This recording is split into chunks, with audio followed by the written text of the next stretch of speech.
The year is 1724. Boston Harbor. A wooden platform over the water, a rope hanging above it. A crowd on the docks expecting the same thing they always got. They expected a man to weep, to beg, to confess his sins and ask God for mercy. That was the ritual. A pirate named William Fly did not get the message. Fly looked at the hangman, studied the knot for a moment, told the man, calmly, almost politely, that he was tying the noose incorrectly. Then he reached over, adjusted it himself, and stepped back into position. No tears, no prayer, no begging. He'd signed a contract that promised him fair treatment, a vote in decisions that affected his life, compensation if he was badly wounded. That same code now required him to face this moment with his head up and his dignity intact. And so he did. Welcome to Dead Man's Shore. I'm Jack. We tell the stories that got left out of the history books, the strange ones, the true ones, the ones that make you lean forward and say, wait, that actually happened? This one makes all the others look ordinary. Hit subscribe if you haven't already. And before we go further, what do you know about the real pirates of history? Drop it in the comments. I read every single one, and I want to know what you think before we begin.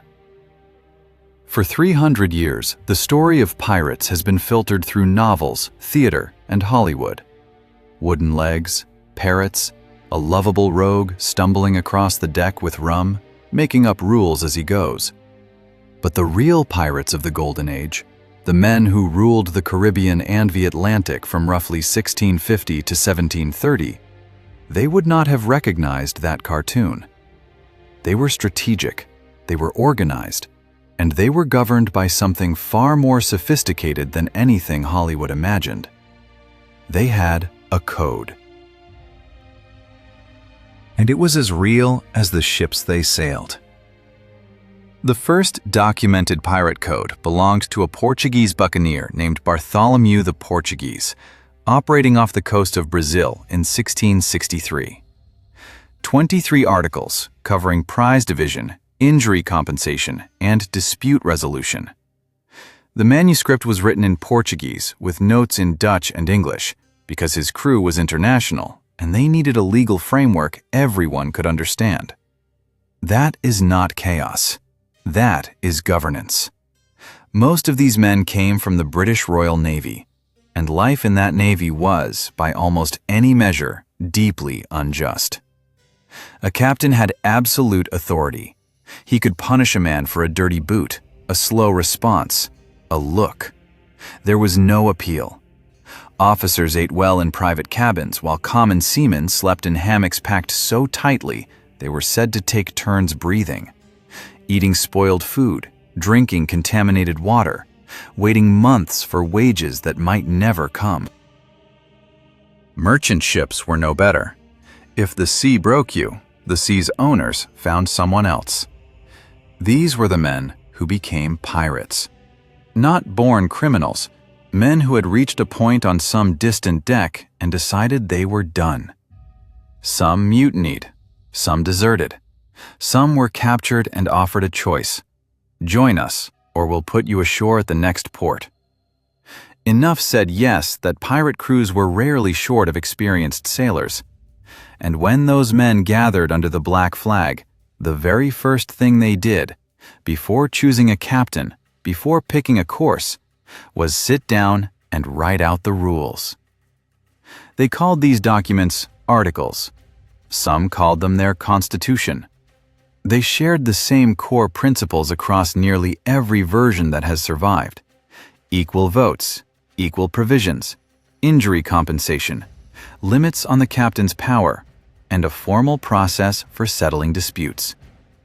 These weren't customs. They were written, read aloud to every man before he signed, and enforced with real consequences. The men who created these codes had all lived under systems where rules protected the powerful and crushed the rest. They weren't going to build another one of those. They called themselves the Brethren of the Coast. Not crewmates, brothers. Members of a society where every man, regardless of birth or background, held the same fundamental rights as every other. 3 centuries before that became political language, a group of outlaws on wooden ships in the Atlantic were living it. His name was Bartholomew Roberts, Black Bart. A tall, dark-haired Welshman with sharp eyes, extraordinary calm in battle, and one habit that set him apart from almost every pirate of his era. He didn't drink. In an age when rum was the currency of morale, Roberts drank tea. He didn't impose that on his crew. That would have ended in mutiny before breakfast. But he preferred to stay clear-headed. Perhaps that clarity explains why his code was so precise and so influential that other captains copied it nearly word for word. 11 articles, each one a direct answer to a real problem.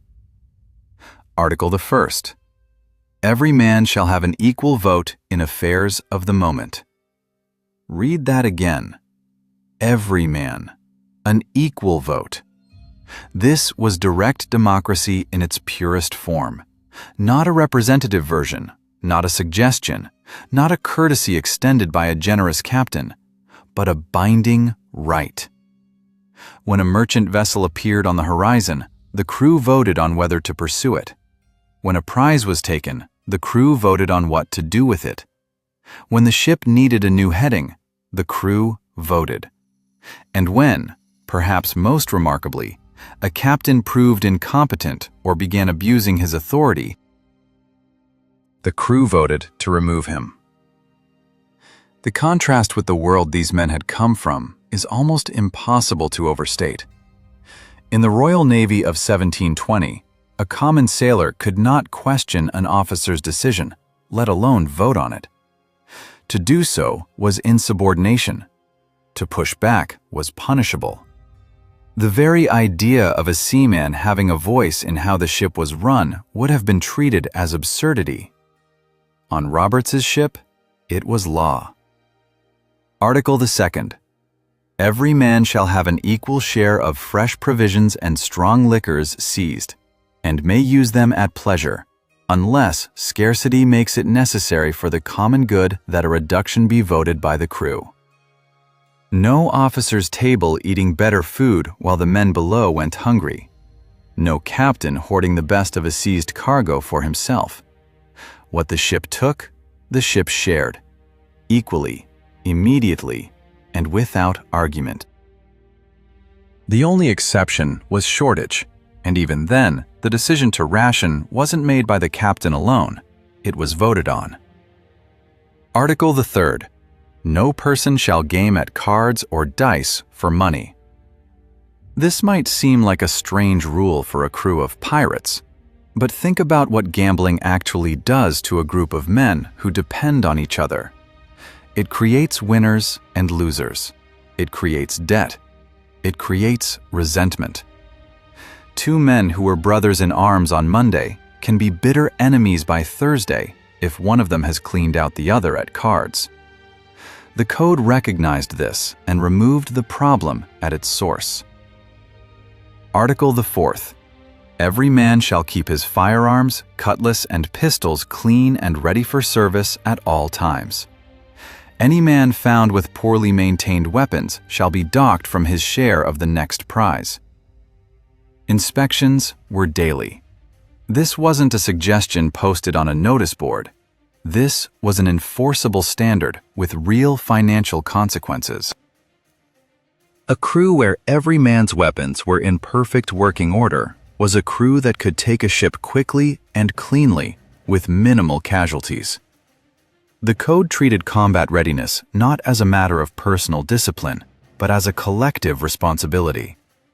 Your clean weapon protected your shipmate. Your neglected weapon got him killed. Article the 5th. No boy or woman shall be permitted among the crew. If any man is found to have brought a woman aboard in disguise, he shall be subject to the punishment determined by a majority vote. The historical reasoning here was practical rather than prejudicial. The pirates knew, from long experience at sea, that romantic rivalries among a confined crew could turn a functional team into a fractured one with terrifying speed. The code wasn't about who was worthy. It was about what the situation required. Article the 6th. If any man shall desert the ship or his post in time of battle, he shall face the punishment determined by the crew, which may include marooning. Note how the punishment is assigned, not by the captain, not by a single officer's judgment, by the crew, the same people who were put at risk by the desertion. This is the code holding itself together. The man who runs away doesn't just betray the captain, he betrays his brothers, and they decide his fate. Article the 7th. The musicians shall have rest on the Sabbath day by right, and on all other days by favor only. Yes, pirate ships had musicians, fiddlers, drummers, and horn players who served a genuine operational function, keeping spirits up on long, empty stretches of sea when boredom could turn dangerous. This article guaranteed them a single day of rest per week. For context, most sailors in any navy of the era had no guaranteed days off at all. Article the 8th. If any man shall lose a limb or become otherwise permanently disabled in the service of the crew, he shall receive 800 pieces of eight from the common stock. Lesser injuries shall be compensated in proportion. The details of this compensation structure were specific and carefully considered. A lost eye, 100 pieces of eight. A lost finger, the same. A gunshot wound severe enough to permanently prevent a man from working, 400 pieces of eight. The crew maintained a detailed injury log, every wound from every battle recorded, every compensation tracked. Here is why this matters. In the British Royal Navy in 1720, a sailor who lost his leg in battle was discharged, and that was the entirety of the state's obligation to him. No pension, no payment. He was handed back to civilian life without the limb that civilian life required him to have, and left to manage as best he could. Many ended up begging on the streets of London. A pirate who lost his leg received the equivalent of roughly 2 full years of wages from a merchant vessel. Enough to stop working entirely if he was careful. Enough to start a small business. More than enough to live on while he recovered and planned whatever came next. The historical record shows that several former pirates with serious injuries used their compensation payments to set up boarding houses and taverns in port towns like Nassau and Port Royal. Respectable establishments, operating in plain sight, funded by the most democratic workplace insurance scheme of the 18th century. Article the 9th. No man shall strike another aboard the ship. If quarrels arise, they are to be settled on shore by sword or pistol in a formal duel, with witnesses and under agreed terms. This one is quietly brilliant. It didn't pretend that men with difficult personalities and significant stress wouldn't develop grudges. It acknowledged that conflict was inevitable, and then it created a structure for managing it that kept the conflict off the ship. Until they made landfall, they worked together professionally.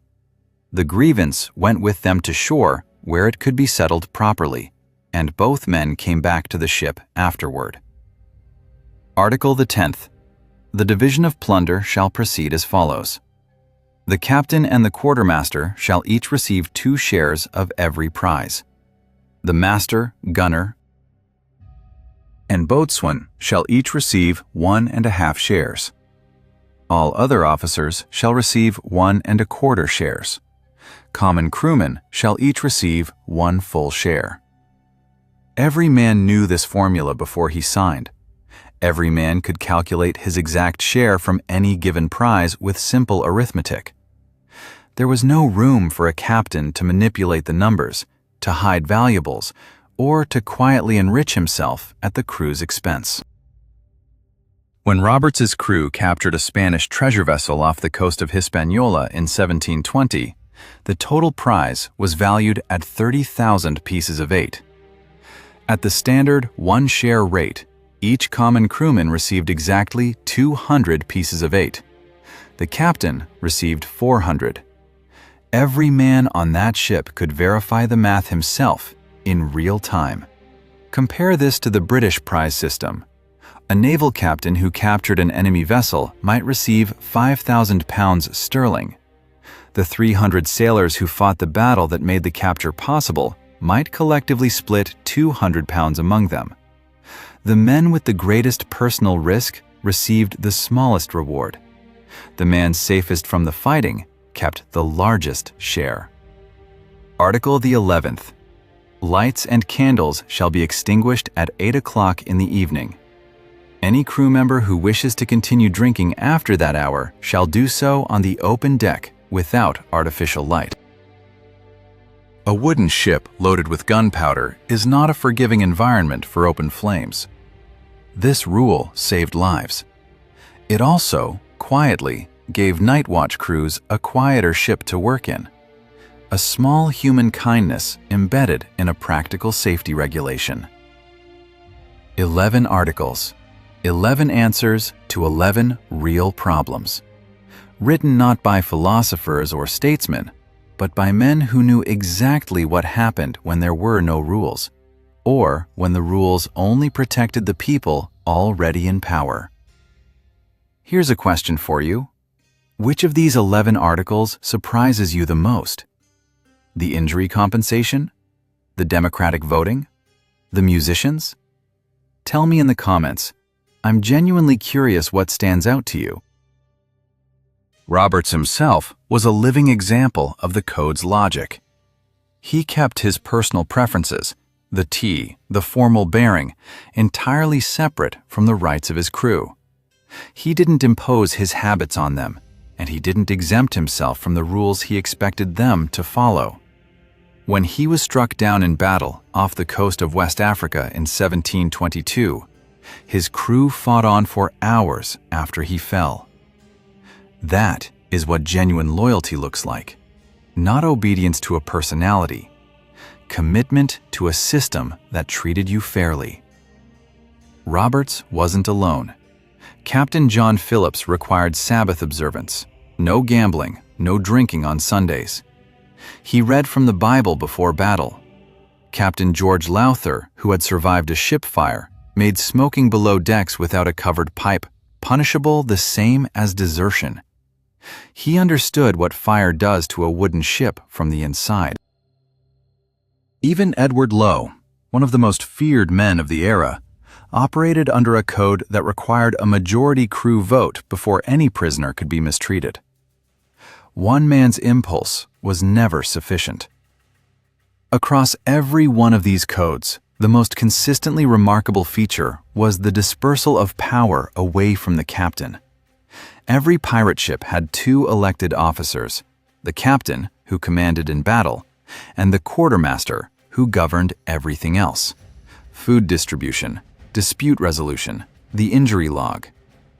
The quartermaster was an elected check on the captain's authority, chosen by the crew specifically to protect their interests.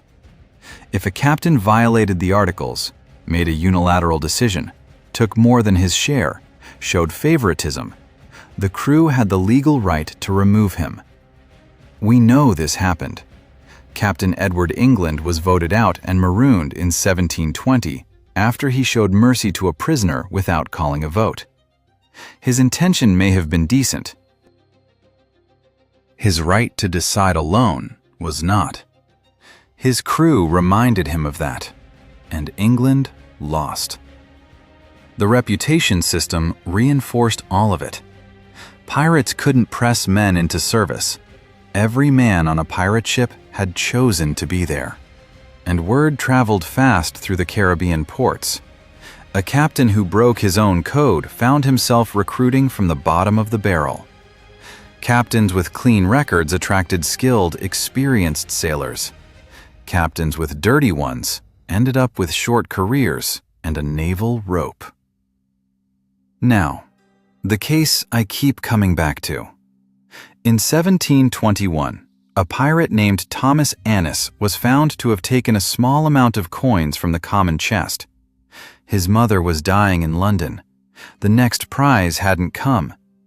He'd taken just enough for a letter and some medicine, planning to repay it from his own share. The crew debated for hours. Some said the code was clear. Theft was theft, and sympathy couldn't be allowed to hollow out the rules that held everything together. Others said that justice without compassion was just cruelty in formal clothing. In the end, they voted twice. Guilty, and then a third way on punishment. 30 lashes, forfeiture of his next 2 shares, the stolen amount returned to the common stock, and an equivalent sum sent to his mother from the ship's shared funds. It wasn't leniency. The violation was acknowledged and punished, but the human reality behind it was addressed separately, with care. I have read accounts of London courts from that same era that showed less consideration for the person standing before them. That was the code in practice, not a machine. A living system, argued over seriously by people who had agreed to live inside it, and meant it. By 1725, the Golden Age was ending. Naval patrols increased. Merchant convoys traveled under warship escort. Royal pardons thinned the crews without the cost of open war. The great captains fell one by one, and their codes vanished with them, burned, scattered, lost to silence. A few fragments survived only because colonial courts entered them into evidence at trials. Roberts's articles exist today as a prosecution exhibit. The last documented code belonged to Captain Johnson off Madagascar in 1729. His 16th article stated that when the crew voted to dissolve, all articles would be burned and no man would speak of them again. They did exactly that in 1731. What remains is a single line in a colonial dispatch, noting that the crew had produced and then destroyed a written constitution before departing. One sentence. That is all that is left of 16 articles that governed dozens of men for 2 years. But the ideas in those articles didn't burn. Former pirates retired into port towns, opened businesses, became laborers and innkeepers. Men who had lived under equal votes, transparent accounts, and protection from unchecked power, they didn't forget what that felt like. They talked, not about the codes, but about what was behind them. Those ideas moved through taverns and shipyards and coffee houses until, 50 years later, they surfaced in documents called the Declaration of Independence and the Rights of Man. The pirates didn't invent democracy, but they were living it, in practice, on wooden ships in the Atlantic, while kings still ruled by divine right, and the idea of a common sailor having a vote was considered absurd. William Fly, adjusting the noose on the gallows with steady hands, he wasn't performing. He was finishing what he'd started when he signed.